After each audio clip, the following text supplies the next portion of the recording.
नमस्ते। आज हम कीर्तन गा रहल छी। धन धन सीता जी धन जय अयोध्या। धन धन सीता जी के फूलबरिया।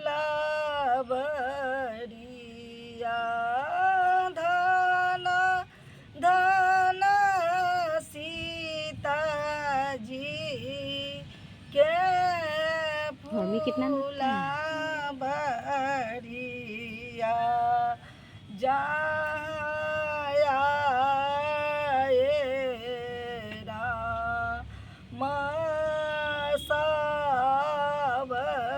सावरिया। जाया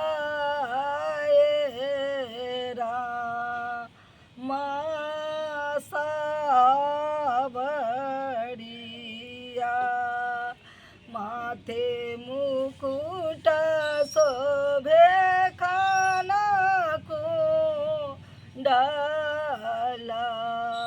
माथे मुकुट शोभे खाना कुंडला। अखिया में शोभे ला कजरिया। जहाँ आएला राम सावरिया। अखिया में शोभे ला कजरिया। जहाँ आएला राम सावरिया। धन धन सीता जी के फूलबरिया। जहाँ आए राम सावरिया। मृदु मुस्कान करे तिरछी नजर मारे।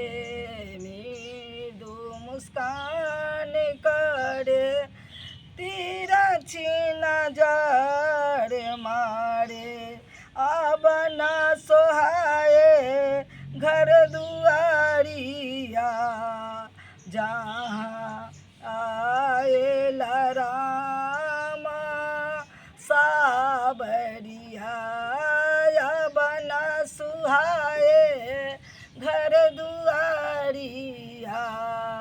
जहाँ आए राम सावरिया।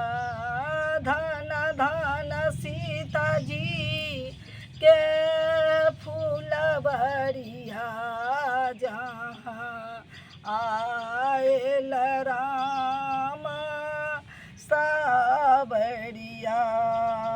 सुंदर रूप देखी सुधि बुद्धि गेल भूली। सुंदर रूप देखी सुधि बुद्धि गेल भूली। अब न सोहाए घर दुआरिया हो राम। अब न सुहाए घर दुआरिया हो राम। जहाँ आयल सवरिया। सुंदर सिया के फुलबरिया हो राम आयल सावरिया।